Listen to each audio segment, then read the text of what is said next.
Gostaria que você, hoje é a quinta mensagem sobre José como um tipo de Jesus. Perfeito? Então, você já pode abrir lá sua Bíblia em Gênesis. Estamos aí observando, analisando eventos na vida de José, filho de Jacó. Alguns episódios, algumas frases, alguns eventos na vida dele que tipificam e apontam para a pessoa e para a obra de Jesus. O primeiro texto que eu quero ler com os irmãos está em Gênesis capítulo 41.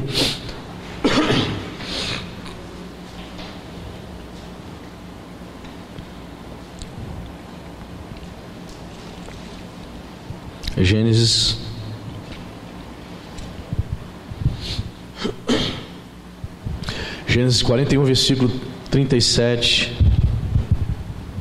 e 38.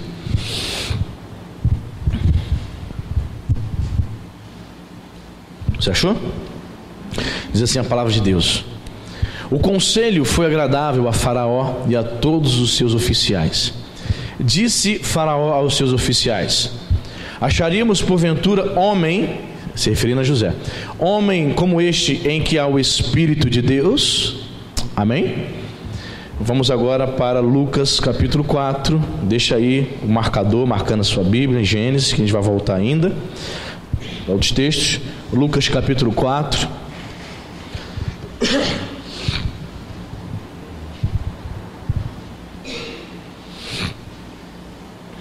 Verso 18. Evangelho de Lucas capítulo 4, verso 18. Diz assim a palavra de Deus: o Espírito do Senhor, Jesus falando, está sobre mim, pelo que me ungiu para evangelizar os pobres, enviou-me para proclamar libertação aos cativos e restauração da vista aos cegos, para pôr em liberdade os oprimidos. Então, mais uma tipologia.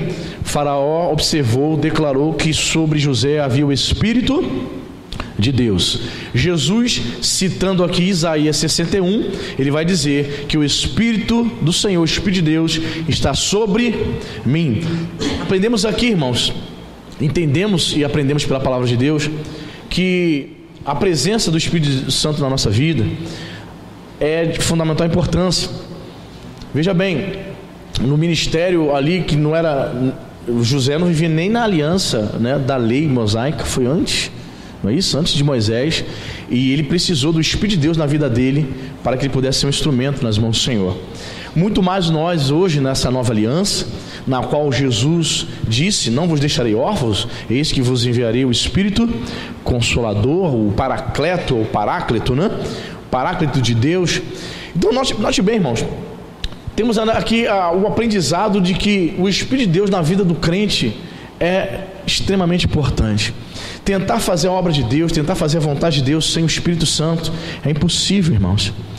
Então, o Espírito de Deus na vida do cristão, principalmente daquele que se propõe a fazer a obra de Deus, que se propõe a ser usado por Deus, ele precisa ser uma realidade em nós, amém? É interessante porque Paulo, escrevendo aos Tessalonicenses, ele vai dizer assim: não apagueis o Espírito.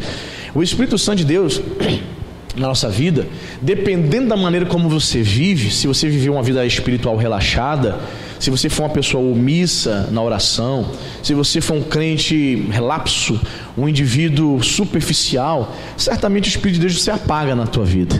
Por isso Paulo vai dizer: olha, não apagueis. É possível que o nosso comportamento, se for um comportamento pecaminoso, é possível apagar a presença do Espírito Santo, e muitas vezes o Espírito de Deus se retira do indivíduo. Percebe? José necessitou da presença do Espírito Santo. Faraó reconheceu isso, até declarou diante dos seus oficiais: olha, sobre José o Espírito de Deus. E o próprio Cristo também, ele foi ungido pelo Espírito Santo de Deus para fazer o que ele fez, amém? Eis que o Espírito do Senhor está sobre mim. E ele diz que essa palavra deveria ser cumprido na vida dele, amém, irmãos? O Espírito Santo de Deus estava sobre Jesus. Você percebe isso, né, no batismo de Jesus, lá no Rio Jordão, quando João Batista o batiza. ouve-se uma voz do céu, uma voz do Deus Pai, dizendo: este é meu filho amado em quem me comprazo. A pessoa de Jesus, a segunda pessoa da Santíssima Trindade, sendo batizado, e a terceira pessoa da Santíssima Trindade se manifestando em forma corpórea de pomba. Veja bem, o texto é bem claro, diz que a pomba apareceu mesmo em forma corpórea, não foi uma visão que as pessoas tiveram de uma pomba. O Espírito Santo se manifestou como pomba. Interessante, que é um fato assim inusitado, exclusivo, não acontece mais nas outras narrativas bíblicas, mas foi assim que o Espírito de Deus entendeu se manifestar. E devemos prestar muita atenção. Hoje de manhã eu estava ouvindo uma música, eu falei: Cíntia, o nome da música é O Escudo. É uma música que está tocando muito e muitos evangélicos estão cantando. Como que é o refrão dela, Cíntia? O refrão da música. A música está tocando, muito famosa aí, irmãos. Que é um grupo chamado Voz da Verdade que canta essa música. Pastor, e daí? Qual o problema? Muito. Porque nós evangélicos estamos cantando músicas de seitas. Esse grupo Voz da Verdade, depois você entra no Google e pesquisa para você ver. Eles cantam uma música muito conhecida aí, que toca até na melodia. Tenho visto igrejas evangélicas cantando, e o grande problema deles é que eles são unicistas. Pastor, o que é isso? É uma heresia, irmãos, do segundo século, que sempre de tempos em tempos volta. Eles negam a pessoa do Espírito Santo. Eles dizem que a doutrina da Trindade, assim como os testemunhos de Jeová, dizem que foi uma criação da Igreja Católica. É claro que é uma mentira isso, né, irmãos? Eles negam a pessoa do Espírito Santo e são unicistas porque eles só creem só em Jesus. Eles renegam a pessoa do Pai e a pessoa do Espírito Santo. Queridos, e a palavra de Deus é bem clara. Em muitos textos, né, a Santíssima Trindade se manifestando, o ensino da Santíssima Trindade é bem claro. Dizer que a Trindade, a Santíssima Trindade não existe porque a palavra Trindade não aparece no Novo Testamento, isso é uma falácia. É claro, a palavra Trindade não existe na Bíblia, mas a manifestação das três pessoas, Pai, Filho e Espírito Santo, é bem clara. Nós cremos em um só Deus que se manifesta de forma três pessoas, uma só essência, ok? A doutrina da Trindade é complexa. Muitas seitas, muitas igrejas não conseguem entender, muitos pastores, e eles, ao invés de somente aceitar essa verdade, eles tentam explicar, e não conseguindo explicar, eles partem para uma heresia. Então veja bem, existe um grupo chamado Voz da Verdade, e esse grupo faz parte da Igreja Evangélica Voz da Verdade, fica lá em Santo André, São Paulo, que apregou uma heresia, também conhecido como modalismo, ou unicismo, ok? E qual é o problema disso? Muitos, irmãos. Por exemplo, existe um cantor muito famoso aí, que é um cantor adventista, que é qual é o nome dele, Fábio? Leonardo Gonçalves. Irmãos, ele tem músicas lindas, mas se você perceber, eu nunca coloquei música deles aqui. Sabe por quê? Porque nem todo mundo vai fazer isso, mas algumas pessoas vão observar eu cantando música de Leonardo Gonçalves aqui, vai ter curiosidade de pesquisar, de conhecer o cantor, vai conhecer obras e músicas desse cantor. E existem CDs dele que ele ensina a doutrina adventista. Existem músicas do Leonardo Gonçalves, principalmente as antigas, quando ele era menos conhecido, que ensina claramente a doutrina adventista, de guarda de sábado, etc, etc. Só falta ele fazer uma música de louvor a Ellen Goldwhite. Só isso. Então eu não sou tolo, irmãos. Por muitas vezes fui tentado a colocar músicas dele, que são músicas neutras, de declaração de amor a Jesus, a Deus, aqui. Eu falei assim, eu não vou botar, porque ainda mais temos jovens, pessoas que não têm o conhecimento, gostou do cantor, vai conhecer o cantor, vai pesquisar mais música, vai descobrir que ele tem CDs antigos que ensinam a doutrina adventista. Esse é o problema, irmão. Pessoas que negam a eficácia do Espírito Santo de Deus, sabe, que querem estabelecer a lei para guardar hoje, onde nós vivemos uma nova aliança. Então tudo isso o crente precisa estar atento. Estávamos conversando até hoje de manhã com o Diácono José. Ele falou, pastor, a grande verdade é que 99% das pessoas realmente não se atentam para isso. Eu falei, eu sei. É por isso que os pastores, os líderes precisam ensinar. Então eu estou ensinando para você. Cuidado com músicas de Leonardo Gonçalves, principalmente as antigas. Ali são músicas doutrinárias, onde ele ensina claramente guarda de sábado, etc, etc. Músicas como Voz da Verdade, grupo que está tocando na rádio, música está tocando na Rádio Melodia. Então atente para isso, me admira muito o pessoal da Melodia, tudo numa linha assembleana, pastor Eliel do Carmo, não se atenta para isso. Quantas vezes cantamos música do grupo Prisma Brasil, lembra? O grupo Prisma, o grupo de coral, tocava tanto. São músicas até que existem letras bíblicas, mas se você for pesquisar bem, outras letras, ele ensina a falsa doutrina. Cuidado, amém, irmão? Senão você pode estar ouvindo músicas que vão doutrinar você. Nós precisamos ser doutrinados pela palavra de Deus, amém, queridos? E como é que você percebe essas coisas? Com a presença do Espírito Santo de Deus na sua vida, amém? Com a presença do Espírito Santo, Ele vai te dar iluminação. Jesus disse: Ele virá e Ele vos ensinará todas as coisas. É o Espírito Santo que nos ensina, irmão. Então veja bem, José teve a presença do Espírito Santo de Deus na vida dele. Jesus realizou tudo o que realizou por causa da presença do Espírito Santo na vida dele. Então nós vemos assim, obviamente, a segunda pessoa da Santíssima Trindade, Jesus, curando enfermos, ensinando, pregando, mas sobre ele havia o Espírito Santo. Quem orientava ele? Deus Pai, porque tudo o que ele fazia é sob a orientação do Pai. João capítulo 10, versículo 30, ele vai dizer: eu e o Pai somos um. Percebe, irmão? Tudo o que ele fazia era sob a orientação do Pai. Tudo o que ele fazia era pelo poder do Espírito Santo. Então nessa manhã nós estamos aqui aprendendo que assim como o Espírito Santo de Deus estava sobre a vida de José, também estava sobre a vida de Jesus. A primeira tipologia, amém? Muito bem, segundo ensinamento, Gênesis, voltemos para Gênesis capítulo 41, versículo 39.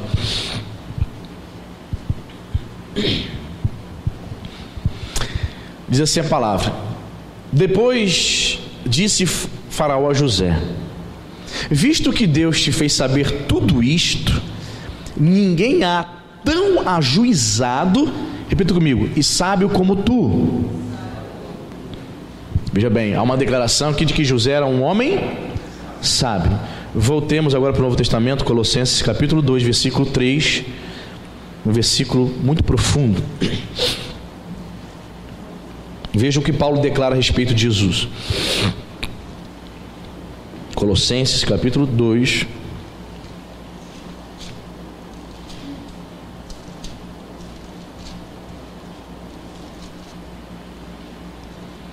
Colossenses capítulo 2, versículo 3.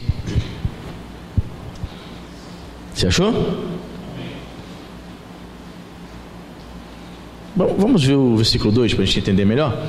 Diz assim: para que o coração deles seja confortado e vinculado juntamente em amor, e eles tenham toda a riqueza da forte convicção do entendimento, para compreenderem plenamente o mistério de Deus, Cristo, em quem todos os tesouros da e do estão ocultos. Veja que o apóstolo Paulo está declarando: que em Jesus todos os tesouros da sabedoria e do conhecimento estão ocultos. Ocultos aqui no sentido de guardados, depositados em Jesus, amém? Paulo consegue aqui compreender, irmãos, um fato tremendo, profundo. Todos os tesouros, toda a sabedoria, todo o conhecimento, toda a revelação está em Cristo Jesus, amém, queridos? Escrevi o seguinte aqui no meu esboço: em Jesus, estes tesouros de sabedoria e conhecimento divinos foram depositados e manifestos na vida daqueles que conhecem a Cristo. Em Jesus existem tesouros de sabedoria e conhecimento, que é revelado a quem? Revelado aos santos, aos crentes, amém, irmão? Somente a esses. Estávamos falando sobre isso, né, no culto no lar, algo sobre isso, sobre a questão da revelação. O fato de Deus revelar aos crentes, aqueles que estão buscando a Deus, recebe entendimento, recebe a sabedoria, recebe o conhecimento.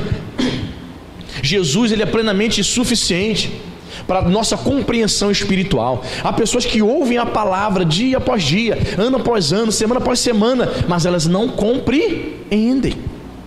Não é isso?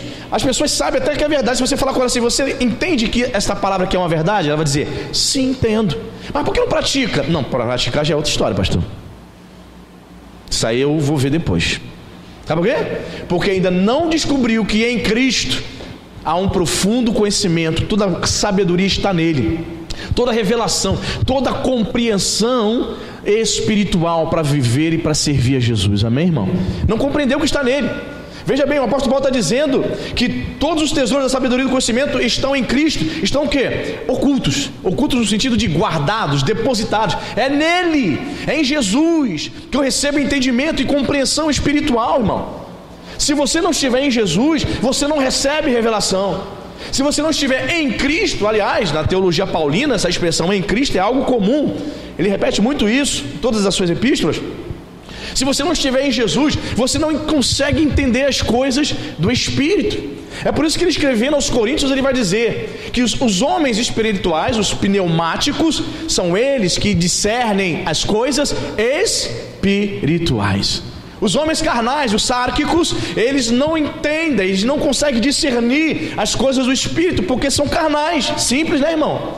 Simples, mas é profundo. Ele está dizendo aqui, que quando eu estou em Cristo, todos os tesouros ocultos, ou guardados, ou depositados, são revelados a nós. Amém, irmão? Aquele que crê, aquele que busca. Isso é profundo, irmão. Isso é tremendo. Sabe por quê? Porque para você entender as questões do Espírito, para você compreender a vida espiritual, não necessariamente você precisa ter título de doutor, não necessariamente você precisa ser um gênio da matemática, da física, da química, da ciência, da política. Não! Você só precisa ter um coração simples, humilde e submisso a Jesus Cristo de Nazaré. Graças a Deus por isso, né? Graças te dou, ó Pai. Não foi isso que Jesus fala? Graças te dou, ó Pai, porque ocultaste essas coisas aos sábios desse mundo, e os entendidos desse mundo, e revelastes aos pequeninos. Quem são os pequeninos? Quem são os pequeninos na teologia do Novo Testamento? São aqueles que seguem a Jesus, são os seus discípulos. Ai daqueles que escandalizar um desses meus pequeninos. Então pequeninos tem um contexto teológico profundo. Refere-se muitas vezes em alguns contextos à criança, e em alguns contextos refere-se aos discípulos. Pequeninos, os humildes, aqueles que aceitam o senhorio de Cristo. Nele existe toda a sabedoria, todo o conhecimento, toda a revelação de quem Deus é. Está somente em Jesus. É necessário estar em Cristo, amém? Vamos repetir de novo, todos juntos? Cristo, em quem todos os tesouros e do conhecimento estão ocultos. Então podemos assim, de forma sintética, dizer que conhecimento é o mesmo que compreender a verdade. E o que é sabedoria, pastor?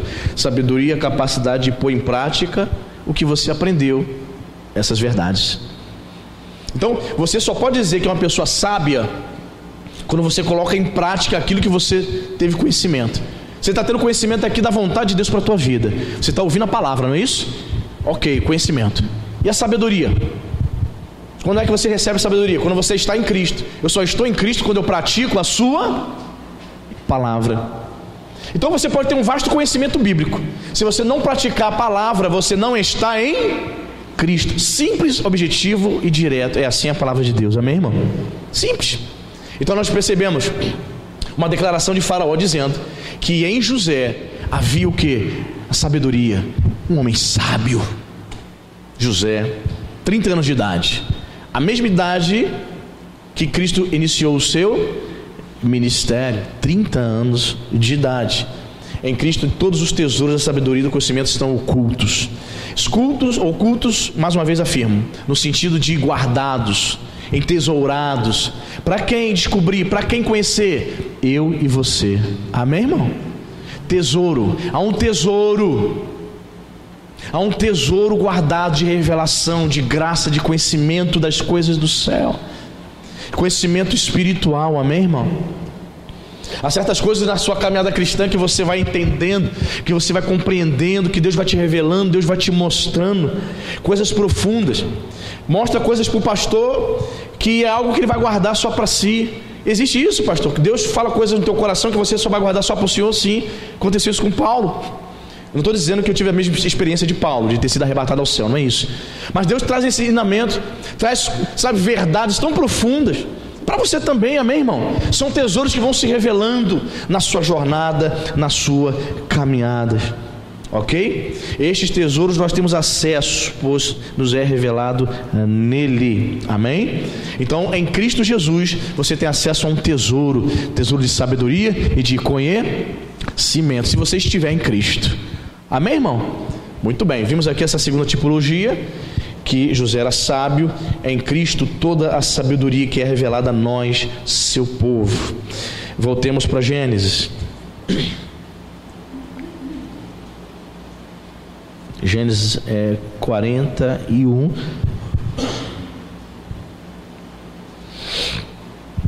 Gênesis 41, versículo 40.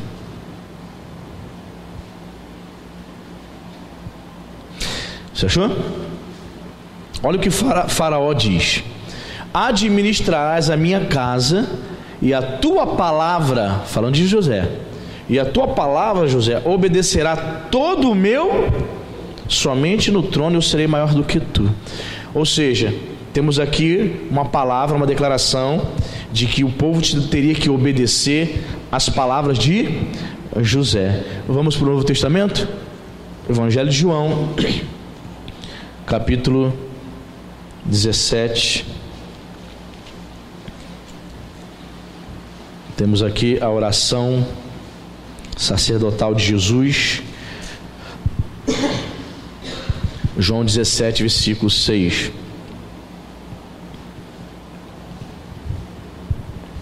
Jesus, orando ao Pai, disse: manifestei o teu nome aos homens que me deste do mundo. Eram teus, tu nos confiaste, e eles têm guardado a tua palavra. Guardou a palavra do Pai, obviamente guardou as palavras de Jesus. Outro texto, Jesus vai dizer: aquele que tem os meus mandamentos, né, e os guarda, esse é o que me ama. Ou seja, há uma declaração de Faraó dizendo que todo o povo deveria obedecer às palavras de José. Jesus recebeu autoridade da parte do Pai. Todo o ensinamento, toda a sua palavra, nós como povo de Deus, nós precisamos obedecer à voz de Jesus. Amém, irmão? Você vê que hoje muitos crentes têm muita dificuldade de obedecer a palavra de Jesus. Muita dificuldade. Você percebe assim claramente que algumas pessoas obedecem parcialmente, sabe? Obedecem parcialmente a palavra de Deus, a palavra de Jesus. Algumas pessoas escolhem, fazem o seu próprio cânon das escrituras. O que é isso, pastor? Ele apenas aceita pequenas porções. Outras porções ele diz: não, dura este discurso. Entendeu? Algumas coisas que são interessantes, por exemplo, os espíritas kardecistas, por exemplo. Você sabia que no espiritismo kardecista até se lê a Bíblia? Muitas vezes, quando eles vão iniciar suas reuniões, eles leem a Bíblia. Só que eles vão ler palavras de Jesus, normalmente os evangelhos, textos que lhe convêm, textos que não lhe confrontam, tipo, ama o próximo, faça caridade, né? Porque isso enfatiza a doutrina deles. Mas jamais eles vão ler um texto assim: abra aí Mateus 3, arrependei-vos, pois é chegado a vós o reino dos céus. O espírita não é ensinado a se arrepender. Se arrepender de quê? Eu tive um padrasto espírita. Hoje ele vai fazer agora, em março, 80 anos de vida ele. E eu era criancinha, ele tentava nos ensinar essa doutrina espírita, e não havia arrependimento. Mensagem, pregações, ensino de arrependimento. Tanto é que ele fumava e bebia, e nunca foi dito a ele para deixar de fazer essas coisas, que ele poderia continuar fazendo essas coisas. O que importa é entender e compreender as sucessivas reencarnações que ele supostamente teria. Essa é a doutrina diabólica do espiritismo. Percebe? Mas nunca foi ensinado isso a ele. Existem crentes que fazem a mesma coisa com o espírita. Ele só lê ou só toma para si porções que lhe agradam. Outras porções que lhe confrontam, que vai exigir dele mudança de pensamento, de postura, ele deixa de lado. É como o crente que compra aquela caixinha de promessa, você lembra? Irmãos, não há uma palavra dura na caixinha de promessa. O nome já está falando, é só promessas boas, palavras que agradam. Aleluia, meu Deus, Deus está falando comigo. O que é isso? Biscoitinho da sorte? Biscoito japonês? Restaurante japonês? Hã? Nem isso, Candy, você que falando no Japão. Não tem? Tem isso mesmo, até hoje tem lá? Biscoito da sorte, camada quebra, tem uma palavra, né? Da sorte para você. Tem crentes que se utilizam nas escrituras somente de textos que lhe convêm, como se fosse a caixinha de promessa ou o biscoito da sorte japonês. Não, irmãos, toda a palavra de Deus é inspirada, amém, querido? Toda a palavra de Deus. E nós não podemos ficar selecionando. Quando Jesus diz que você deve perdoar o próximo, você tem que perdoar o próximo. Você não pode ficar tentando encontrar um argumento pelo fato de você não estar conseguindo perdoar o seu próximo. Você tem que perdoar e acabou, irmão. Amém? Você não pode ficar tentando encontrar uma maneira, até mesmo um texto bíblico que tente dar aval ao seu erro. Não existe. Você tem que perdoar, amém, irmão? Você tem que perdoar. Não existem pessoas que caem constantemente em prostituição ou adultério. Como ele não luta para vencer esse pecado, muitas vezes qual é o argumento dele? A carne é fraca. Então ele vai para todos os textos da Bíblia no qual enfatiza a fraqueza humana, mas ele ignora, proposital ou não, e esquece todos os textos que dizem que ele pode vencer o pecado em Cristo, amém, irmão? Por isso temos que se dedicar a todas as palavras, obedecer a toda a palavra de Jesus. Que interessante, né, irmão? O faraó dá toda a autoridade para José. Ó, todo o meu povo vai obedecer a tua palavra, José. Todo o meu povo, todo o Egito. Queridos, assim também o Senhor Deus deu toda a autoridade a Jesus para que nós, povo de Deus, obedeçamos a palavra dele, amém, irmão? Aquele que tem os meus mandamentos e os guarda, esse é o que me ama. Se nós obedecermos às palavras de Jesus, você está dando uma prova. Prova de quê, pastor? Que você ama a Jesus. Se você não obedece às palavras de Jesus, você pode ser uma pessoa muito bonitinha, muito legalzinha, nascida e criada na igreja. Você pode vir aos cultos todos os domingos, mas se você não obedece às palavras de Jesus, é uma demonstração que você ainda não ama. Você admira, mas não ama. Não tem diferença entre admirar uma pessoa e amar? Tem. Existem muitos casamentos que estão assim. A pessoa casa com a outra não é porque ama, porque admira. É uma pessoa muito legal, mas você ama? Mas eu admiro. Uma pessoa bacana, uma pessoa que vai cuidar de mim, cuidar dos meus filhos, uma pessoa que não vai deixar faltar nada para mim, me trata bem, mas não ama, admira. Aí casa, casamento de conveniência, né? Muitas pessoas casadas assim. Ama não? Amo não. Estou acostumado, já me acostumei com a pessoa. Que coisa, irmão. Tem pessoas assim, ela se acostumou a vir à igreja, se acostumou a dizer que é evangélica, mas ela não ama Jesus. Tem diferença entre você admirar Jesus, as palavras de Jesus, os feitos de Jesus, e amá-lo pelo que ele é. Isso são coisas para a gente refletir, amém, irmãos? Eu venho à igreja, eu digo que sou evangélico porque eu admiro a Jesus, os seus ensinamentos, o que ele fez, ou porque eu amo, porque eu tenho amor por ele. Percebe, irmão? É interessante isso, porque quando você ama, você quer estar perto, sim ou não? Quanto mais você amar, mais perto você quer estar. Quando nós não amamos, nós não fazemos questão de estar perto. Eu não gosto da Tati, não gosto de conversar com a Tati. Um exemplo, eu não vou estar perto dela, só vou dizer assim: Pai do Senhor, bom dia, Tati. Está entendendo? Distante, um relacionamento que é distante, frio. Então quando você tem um relacionamento frio, distante, não ama Jesus, então você quer ficar o quê? Longe. Você vai ter prazer de conversar? No caso aqui, de orar, de falar com Deus? Não. Mas você admira Jesus.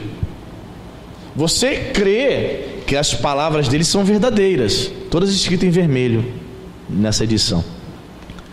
Mas acreditar que a palavra dele é verdade, admirá-lo e amá-lo, existe uma distância que nessa manhã você tem que dizer para Deus: Senhor, eu quero encurtar essa distância. Eu não quero ser apenas um admirador, simpatizante do evangelho. Eu quero amá-lo em nome de Jesus. Aí sim vai se cumprir essa palavra. Nós vamos conseguir obedecer às palavras de Jesus. Você entende isso, irmão?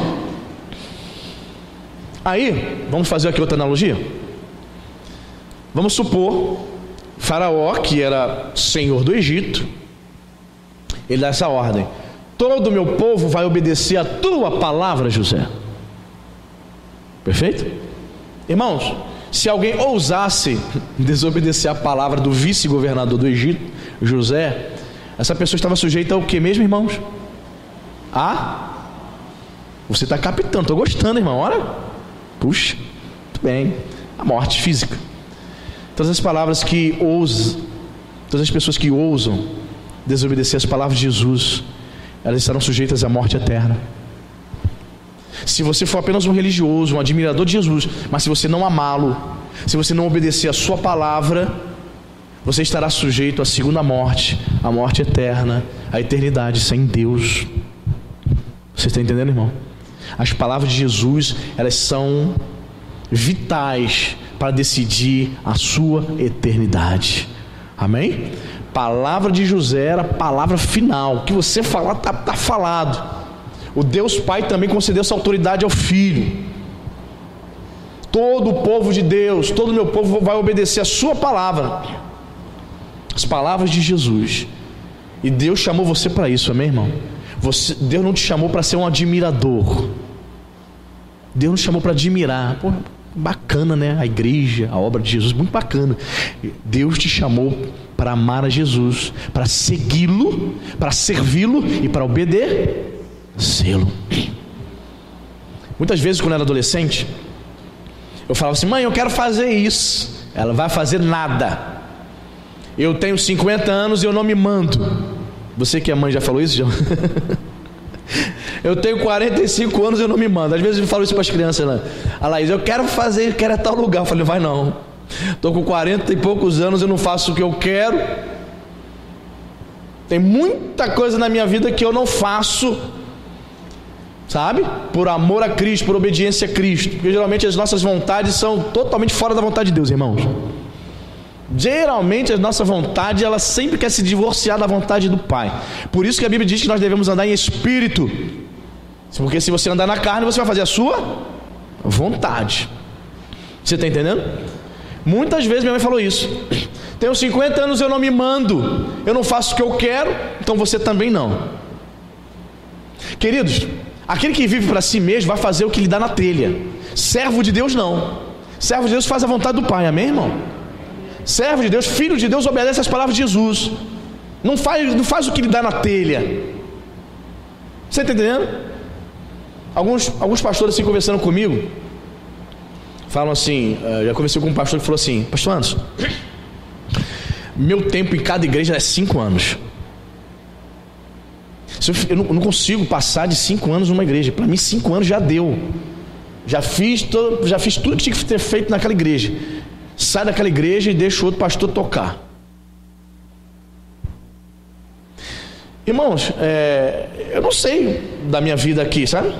Mas às vezes só de pensar numa possibilidade dessa já aperta o coração. Entende? Aperta o coração. E você sabe que a Nova Vida não tem esse negócio de troca-troca, de troca pastor e tal. Às vezes o pastor vai ficar ali 30 anos ali, 40 anos, vai morrer ali.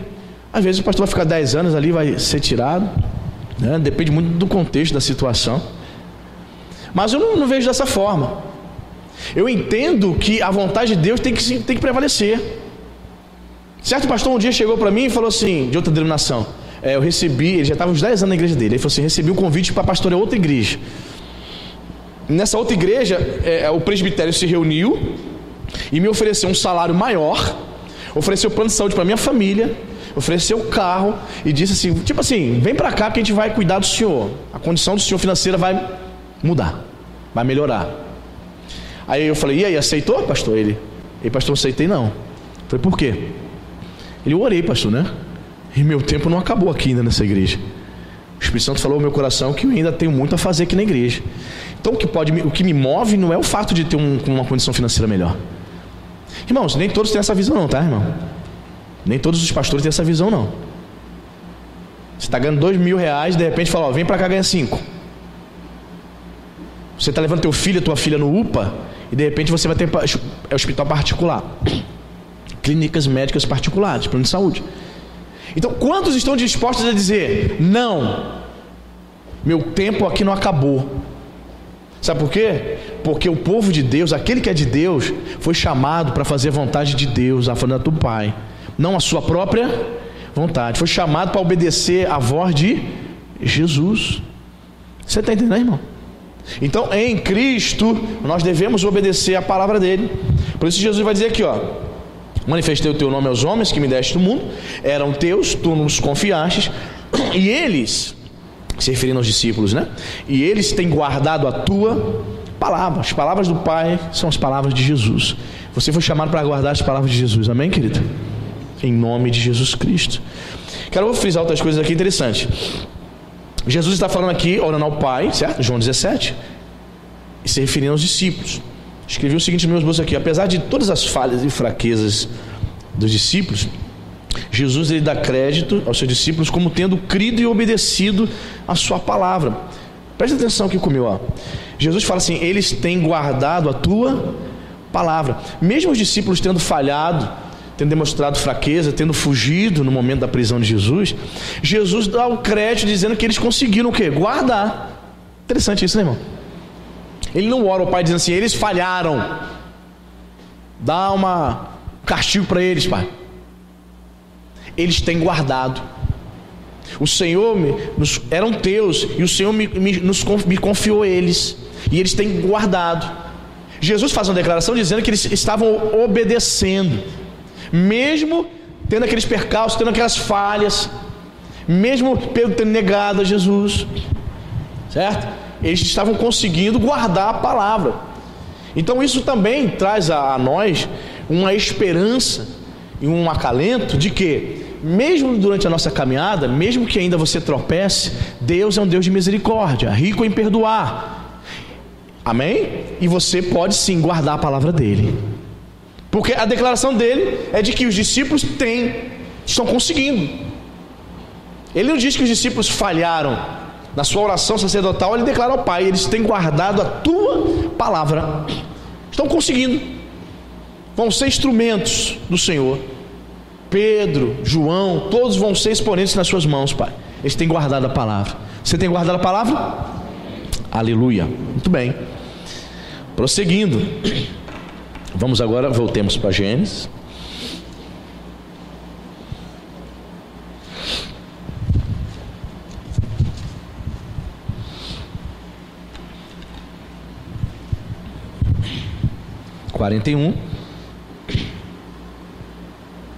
Versículo 44.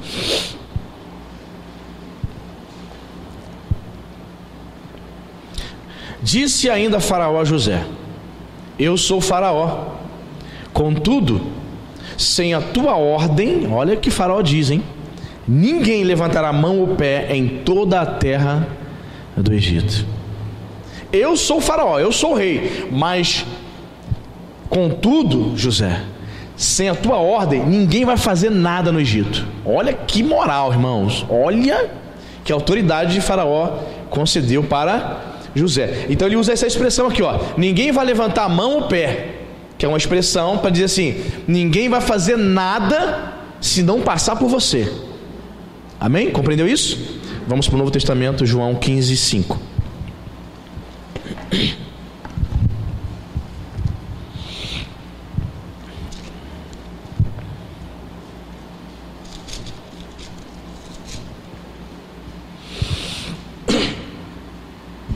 Você achou?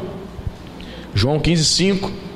Jesus diz: eu sou a videira verdadeira, vós os ramos. Quem permanece em mim e eu nele, esse dá muito fruto, porque sem mim nada podeis fazer.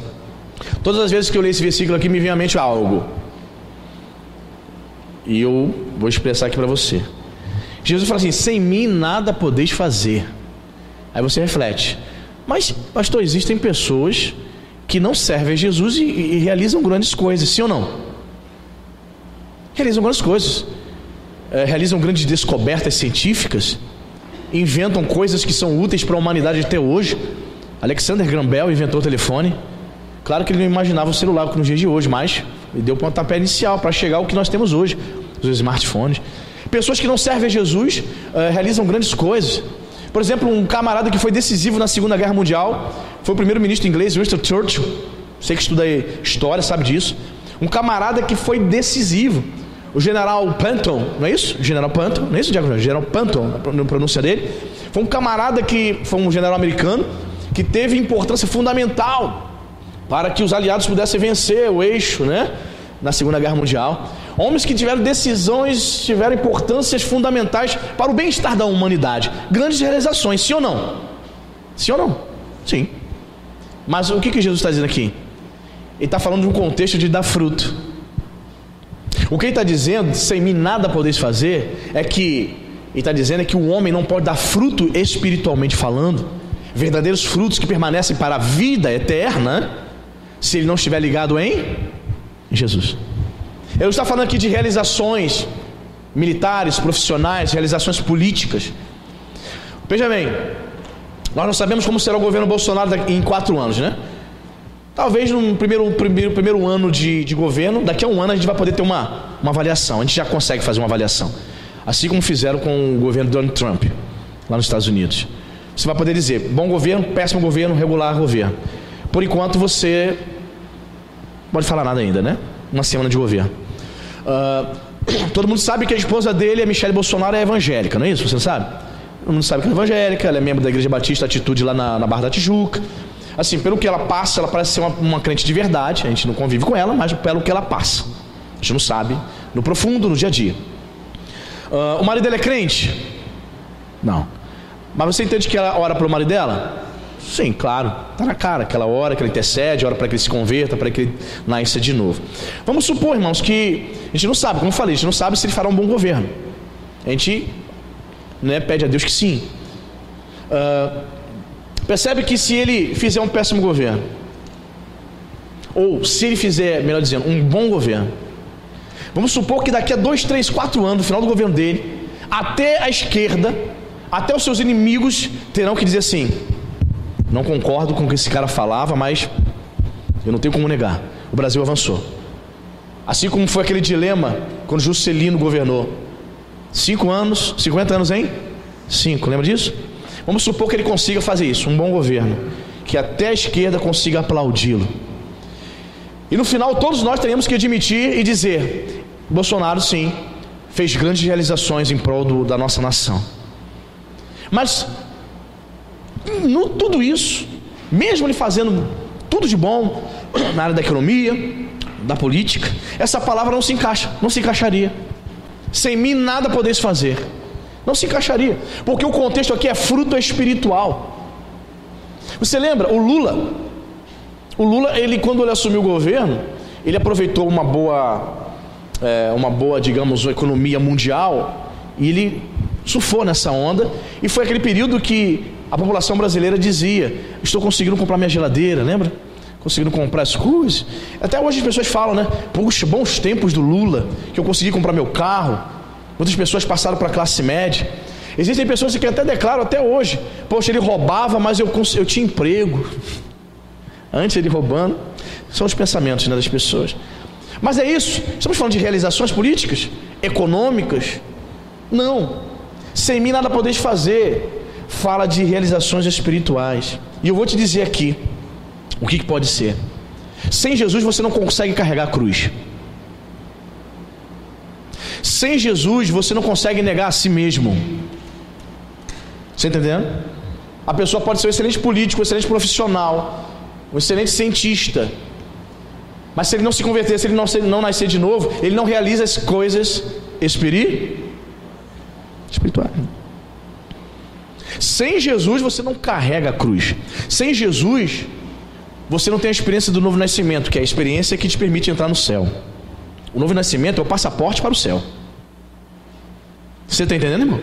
É nesse sentido que Jesus diz: sem mim nada podeis fazer. Claro, né, irmãos? Claro que todas as realizações de qualquer ser humano, de um presidente, de uma autoridade constituída, tem por pano de fundo, claro, a vontade permissiva de Deus. Deus permite.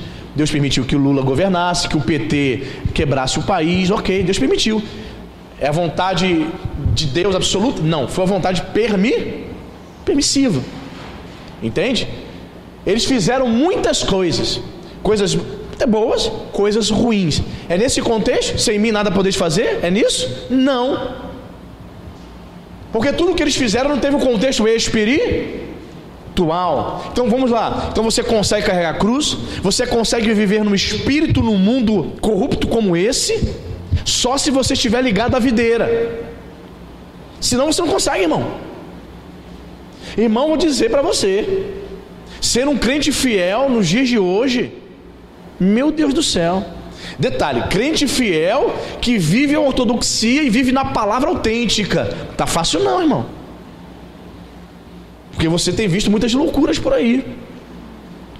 O irmão me marcou ontem no Facebook dizendo: olha aí, pastor, o apóstolo Agenor Duque, né, que é cria da Universal e da Mundial, ele vendendo suco de uva, né, sangue do cordeiro, né, a partir de R$1.000 o envelope.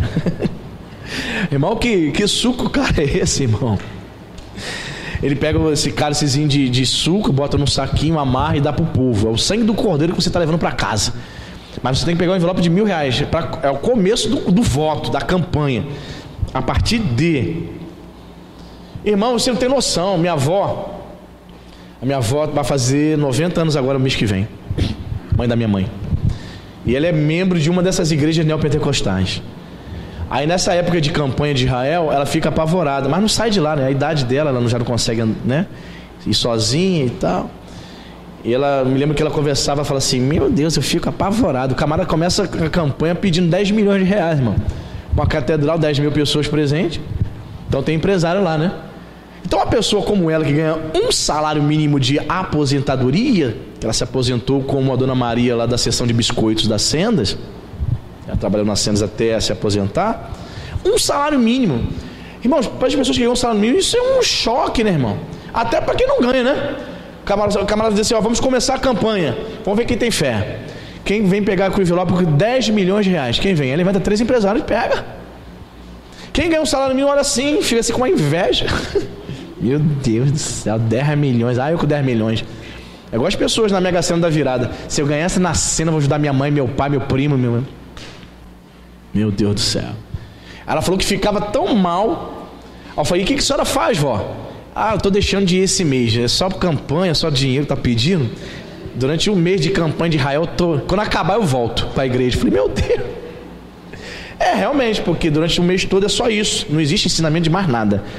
Então a pessoa vai minguando espiritualmente, vai morrendo. Você entende, irmão? E Jesus está ensinando essas coisas não.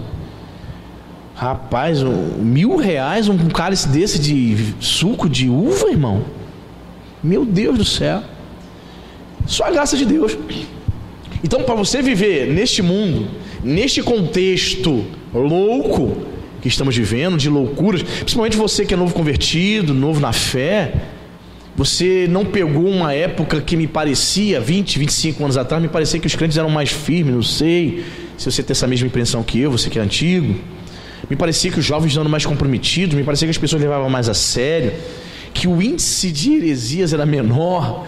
Não sei se é por conta da internet, faz a gente ficar sabendo de mais coisas, não sei, pode ser. Mas o que nós temos ouvido são absurdos. E o que nos faz permanecermos fiéis a Jesus em meio a tanta loucura como essa, irmão? O que nos faz permanecermos longe desses modismos? Uma coisa que tem me preocupado muito, eu quero compartilhar com os irmãos. Muitas igrejas, e se você for no Rio, até a Igreja Nova Vida está entrando nessa também. Tem que falar, irmão. Muitas igrejas estão pintando a igreja de preto agora. Irmão, principalmente nos cultos jovens. Existem igrejas que são tão grandes que tem uma área só dos jovens, tipo um auditório separado. Então eles pintam tudo de preto, eles colocam um cenário com lâmpadas, né, tentando imitar aquele pessoal novo aí, essa garotada que mostra nos clipes. Vocês já viram, né? Tudo preto. Irmãos, essas coisas ainda, não sei, eu devo estar ficando ultrapassado, não sei. Porque eu não consigo engolir um negócio desse, irmão. Com que razão eu vou pintar toda essa igreja de preto, irmão? Diz para mim, com que razão? Pintarei todas de preto, comprarei iluminação, máquina de fumaça, estroboscópio para os cultos normais. Eu entendo que a gente precisa de iluminação para um evento, uma peça de teatro, ok, mas para todo culto. Então não se escandalize se você chegar no Rio e entrar numa igreja Nova Vida e estiver assim, tá? Eu não sei, irmãos. Sinceramente, eu vou até perguntar ao meu bispo: João, o que o senhor acha disso? Diz para mim. Eu vou perguntar a opinião dele. Porque eu tenho visto muitas igrejas desta forma. E eu vou repetir aqui um testemunho de uma pessoa, de uma mulher não crente. Eu contei aqui, talvez você não tenha ouvido. Uma mulher não crente, ela é personal trainer, né? Professor de educação física lá na Barra. Então ela dá aula para pessoas de dinheiro, né? Pessoa bem sucedida financeiramente. E ela frequenta a mesma academia que a esposa do Bispo Miguel. E a Kátia, a esposa do Bispo Miguel, sempre evangelizando ela, falando de Jesus para ela, tá, convidando ela para a igreja. Aí teve uma segunda-feira que a Kátia foi lá e ela falou assim: Kátia, eu estou muito decepcionada. Fui à igreja ontem, mas fiquei decepcionada. A Kátia, a esposa do Bispo Miguel, falou: por quê? Ela: porque eu falei para o meu esposo, que não é crente também, não é evangélico. Aliás, ele era desviado, tinha frequentado na adolescência, e ela nunca tinha sido. Mas sempre falava assim: um dia vamos numa igreja evangélica? Vamos. Aí naquele domingo eles sentiram vontade de ir, vamos. Ela falou assim: estou decepcionada porque quando eu cheguei lá, eu vi a igreja toda escura, luzes, fumaça, eu querendo ver o rosto das pessoas e eu não via. Estou decepcionada porque ela falou assim: eu tenho dinheiro, Kátia. Eu tenho dinheiro. Se eu quisesse ir a uma boate, eu teria ido para uma boate. Imagina você, crente, ouvir uma palavra dessa de uma pessoa culta, de uma pessoa que você está evangelizando, de uma pessoa que estava com sede de Deus e queria entrar numa igreja comum e sentar, uma igreja pintada de bege como essa, sentar e ouvir a palavra, só isso. Irmãos, medita e pensa na resposta que você daria. O que você diria? A Kátia ainda tentou, né? Está entendendo? A maioria das igrejas vou usar essa expressão que o pessoal está falando, né? Está seguindo essa vibe, né? Está indo nessa. Então uma pessoa que ouvia falar de igreja, de evangélica, ela tinha um entendimento. Ela ia chegar e ver as luzes acesas, ia ver o rosto do irmão, ia ouvir uma palavra, um sermão do pastor. Mas quando ela chega, ela viu um show, ela viu uma boate. E ela disse: eu não queria uma boate, porque eu tenho dinheiro. Se eu quisesse uma boate, eu teria ido, pagaria. Irmãos, o que é isso? Eu não sei. Acho que eu ficaria sem fala. Sabe por quê, irmão? Sabe por quê? Porque as pessoas estão esquecendo da palavra de Deus. Sem mim nada podeis fazer. As pessoas não querem mais negar a si mesmo. As pessoas não querem mais tomar a sua cruz. Pelo fato de não desejarem mais tomar a sua cruz, estão deixando de estar ligados a Jesus, que é a videira verdadeira. Sem mim nada podeis fazer. Só é possível ser fiel num mundo como esse, num contexto louco como esse. Sabe? Josemar Bessa, não concordo, né, com a posição calvinista dele, mas ele fala algumas frases interessantes. Ele diz assim, não sei se vocês liram, nós postamos isso esses dias lá na página da igreja. Olha a frase de Josemar Bessa, ele fala assim: os jovens, eles são ensinados na escola física, matemática, português, inglês, etc, etc. A igreja acha que eles não têm condições de aprender teologia, por isso dá entretenimento para eles. Tive que postar, irmão. Concorda, irmão? O jovem, ele vai, ele estuda, faz cursinho, faz pré-militar, estuda um monte de coisa para ser engenheiro das Forças Armadas. Olha, um concurso dificílimo. E ele vai lá, estuda química, física, matemática, e ele se prepara, ele tira 10, passa em primeiro lugar. Não é isso? Não, aí eles não vão entender teologia, não. Vamos ensinar essas coisas para eles, não. Vamos dar entretenimento, porque os jovens precisam disso, né? Eu entendo, irmãos, que os jovens, eles estão cheios de energia. Se jovem gosta mesmo de gastar essa energia, quer gastar essa energia, mas com muita sabedoria, para que nós não nos confundamos, amém, irmãos? Para que nós não estejamos vivendo o mundo dentro da igreja. Sinceramente, eu estou preocupado, irmão, no mínimo preocupado, porque eu estou pensando daqui a 10 anos.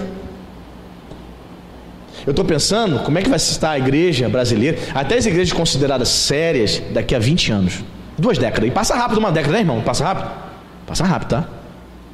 Imagina daqui a 15, 20 anos, como é que vai estar a situação? Igrejas consideradas sérias já estão perdendo a credibilidade. Igreja Batista de Lagoinha, por exemplo.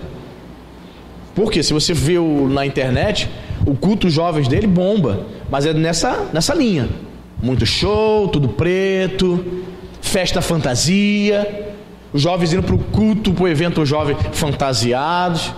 Irmão, isso aí é o mundo, é boate. Qual a diferença? Será que também não deve estar servindo cerveja sem álcool também, não? Meu irmão, minha irmã, permaneçamos fiéis, amém, irmão? Daniel conseguiu ser um jovem fiel na Babilônia, um ambiente corrupto e imoral. Ele conseguiu ser fiel a Deus, jovem. José permaneceu fiel num ambiente corrupto que era o Egito também. Aliás, o Egito é símbolo do mundo, simboliza o mundo. Conseguiu ser fiel. Sabe por quê? Porque eles creram na palavra de Deus. Sem mim nada podeis fazer. Voltemos aqui para Gênesis. Gênesis 40.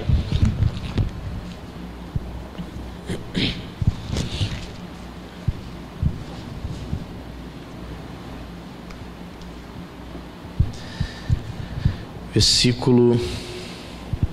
Vamos voltar um pouco os versículos. Versículo 13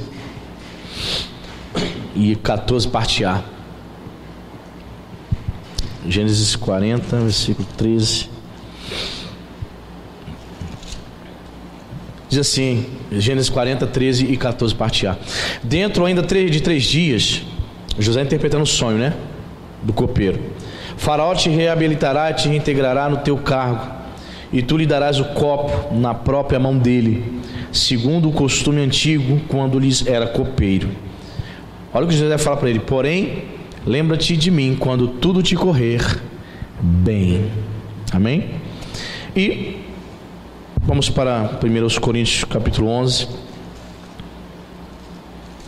Você viu José aqui pedindo para ser lembrado. 1 Coríntios capítulo 11.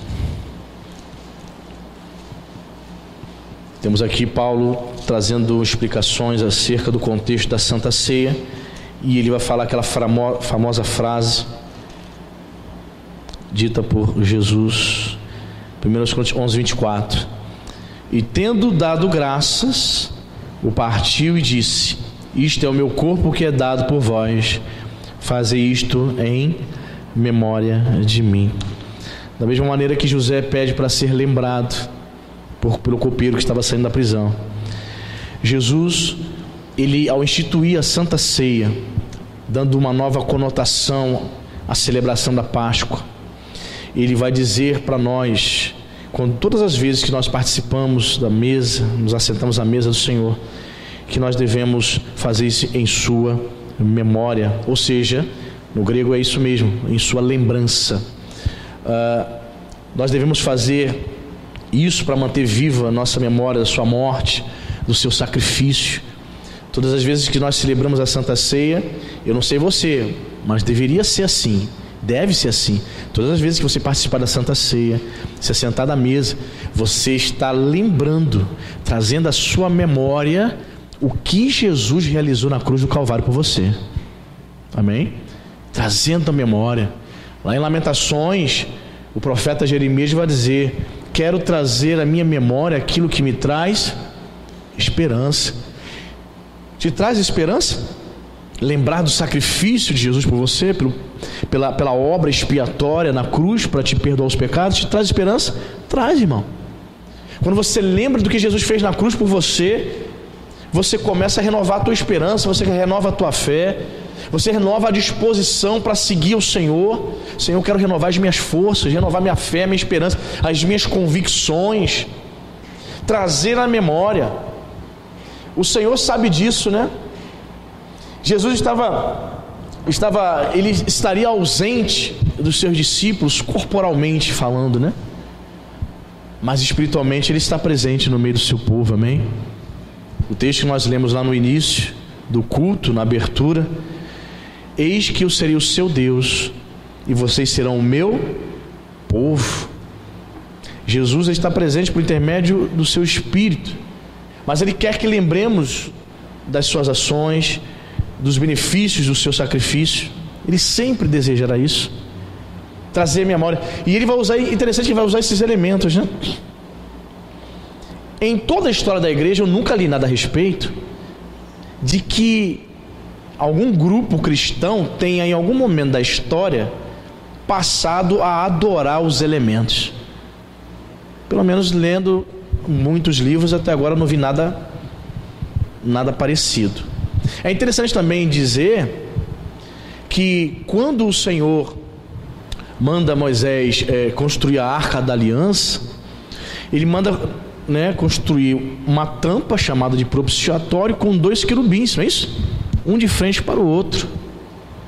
E na história de Israel também o povo não adorou aqueles querubins. Alguns teólogos vão dizer porque ficava dentro do Santo dos Santos. Mas você sabe que com certeza isso não seria impedimento, para o povo adorar. Perfeito? O que eu quero dizer com isso? Eu quero dizer com isso que o Senhor ele usa essa forma didática para ensinar o seu povo. Ele usa muitos simbolismos, muitas metáforas. Perfeito? Ele vai dizer, eu sou a porta, mas em nenhum momento ele manda dizer assim para as igrejas: construa uma porta e deixe no meio do santuário para que todos se lembrem de que eu sou a porta. Não. Mas em relação à ceia, é algo bacana, interessante. Isto é o meu corpo. Ele dá tanta importância aos elementos como simbolismo, como um elemento de ensino didático, de lembrança do seu sacrifício, que muitos grupos cristãos, a Igreja Católica, por exemplo, que se considera cristã, entende que o elemento pão se transforma literalmente no corpo de Jesus. Para você ver como eles pegaram tanto ao pé da letra. Lutero, mesmo tendo sido o precursor da reforma, digamos assim, o grande nome da reforma, ele manteve essa doutrina. Ele entendia, e ele brigava muito com Melanchthon e Zwinglio e dizia: não, está escrito, isto é o meu corpo. Aí Zwinglio dizia: não, é simbólico, Lutero. Quem queria debater com o doutor Lutero? O cara doutor em teologia, dizendo: não, está escrito, Jesus disse, isto é, então é. Então Lutero, ele foi um dos reformadores que batia nessa questão aí, não entendia que era simbólico, que seria algo didático para a lembrança do povo de Deus, do que Jesus realizou na cruz. Mas algo é verdade. A presença, a participação do pão e do vinho traz à memória um ensinamento profundo. A ceia, com alguns grupos neopentecostais, não tem esse poder de curar. Ah, pastor, mas eu conheço pessoas que participaram da ceia e foram curadas de enfermidade. Bem, a Bíblia não diz isso. Se foi curado, foi por misericórdia. Ela orou ali no momento da ceia, aproveitou e Deus por misericórdia curou. Mas não tem essa função. A Santa Ceia não tem essa finalidade. Vamos ceiar para sermos curados. Não. A Bíblia diz para ungir o enfermo com óleo, aí faz a oração da fé. É diferente. Mas tem um ensinamento profundo. Fazer isto em minha memória, para se lembrar de mim. A igreja precisa constantemente se lembrar do que Jesus fez na cruz do Calvário. Amém? Nunca se esquecer. Por isso, os elementos estão aqui, presentes. Nós iremos comê-lo para lembrarmos do que Jesus realizou. Amém?